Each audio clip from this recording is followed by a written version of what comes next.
Selamat datang di Nagita Dakuna Channel edisi kesehatan. Kali ini kita akan membahas tentang bronkitis kronis. Bronkitis kronis adalah peradangan pada saluran bronkus yang umumnya berlangsung selama 3 bulan atau terjadi beberapa kali dalam 2 tahun. Bronkitis kronis merupakan salah satu jenis penyakit paru yang termasuk ke dalam penyakit paru obstruktif kronik atau PPOK. Bronkitis kronis merupakan salah satu jenis bronkitis yang terjadi akibat paparan zat kimia atau asap rokok. Berbeda dengan bronkitis akut yang umumnya disebabkan oleh infeksi virus dan sembuh dalam 1-2 minggu, bronkitis kronis tergolong kondisi yang lebih serius dan berkembang seiring waktu. Gejala bronkitis kronis bisa membaik atau malah memburuk. Perlu diketahui, gejala bronkitis kronis yang membaik, tidak selalu menandakan kondisi penderita membaik sepenuhnya. Penyebab utama bronkitis kronis adalah paparan asap rokok dalam jangka panjang. Asap rokok yang terhirup membuat saluran pernapasan mengalami iritasi dan penuh dengan lendir. Jika lendir di saluran pernapasan makin menumpuk, penderita bisa kesulitan bernapas, terutama saat beraktivitas. Selain paparan asap rokok, beberapa kondisi lain yang menyebabkan seseorang lebih berisiko terkena bronkitis kronis adalah memiliki keluarga dengan riwayat penyakit paru-paru, sering terpapar debu atau asap pembakaran zat kimia, tinggal di lingkungan dengan kualitas udara buruk, menderita penyakit genetik berupa defisiensi alfa-1 antitrypsin.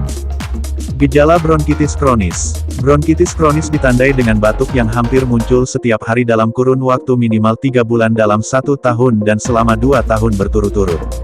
Batuk juga bukan disebabkan oleh TBC atau penyakit paru-paru lainnya.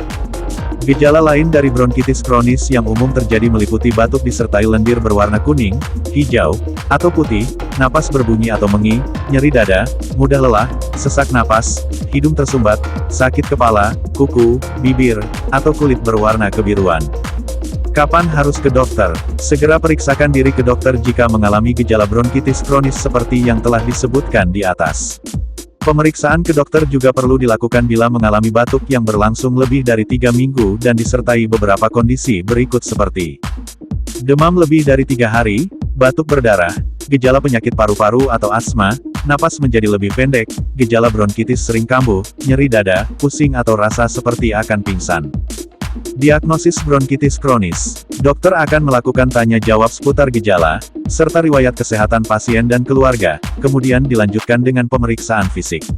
Setelah itu, dokter akan menjalankan pemeriksaan lanjutan, seperti analisis gas darah, untuk mengukur kadar oksigen, karbon dioksida, dan tingkat pH di dalam darah, ronsen dada, untuk mendeteksi tanda-tanda infeksi atau cairan di sekitar paru-paru, tes fungsi paru, untuk mengukur kemampuan paru-paru dalam bernapas, tes spirometri, untuk mengukur fungsi paru-paru dalam mengeluarkan udara. Pengobatan bronkitis kronis. Pengobatan bronkitis kronis bertujuan untuk meredakan gejala dan mencegah komplikasi. Beberapa metode yang dapat dilakukan oleh dokter yaitu bronkodilator, yang tersedia dalam bentuk obat hirup, untuk melegakan pernapasan dan mengurangi batuk, steroid, untuk mengurangi peradangan di saluran pernapasan, antibiotik, untuk mengatasi infeksi sekunder yang dapat terjadi akibat bronkitis kronis. Pasien bronkitis kronis dengan gejala berat dapat diberikan oksigen di rumah sakit atau di rumah. Pasien juga dianjurkan untuk menjalani vaksin flu dan vaksin pneumonia. Jika dibutuhkan, dokter dapat menjalankan tindakan medis untuk mengatasi penumpukan cairan di paru-paru pasien. Pasien juga bisa melakukan latihan pernapasan untuk memaksimalkan penyerapan oksigen. Caranya adalah dengan mengambil napas dalam dan menghembuskannya secara perlahan melalui mulut. Komplikasi bronkitis kronis yaitu batuk berdarah, pneumotoraks, sesak napas atau dyspnea, gagal napas, gagal jantung bagian kanan, polisitemia vera, kanker paru-paru. Pencegahan bronkitis kronis yaitu berhenti merokok, mencuci tangan secara rutin guna mencegah penyebaran infeksi, menghindari paparan zat kimia, polusi udara, dan asap rokok, menghindari penggunaan semprotan serangga atau hairspray, tidak melakukan kontak dekat dengan orang yang sedang sakit flu atau batuk pilek, menggunakan masker bila sedang sakit atau merawat orang sakit. Salam sehat, sampai jumpa di video selanjutnya. Terima kasih.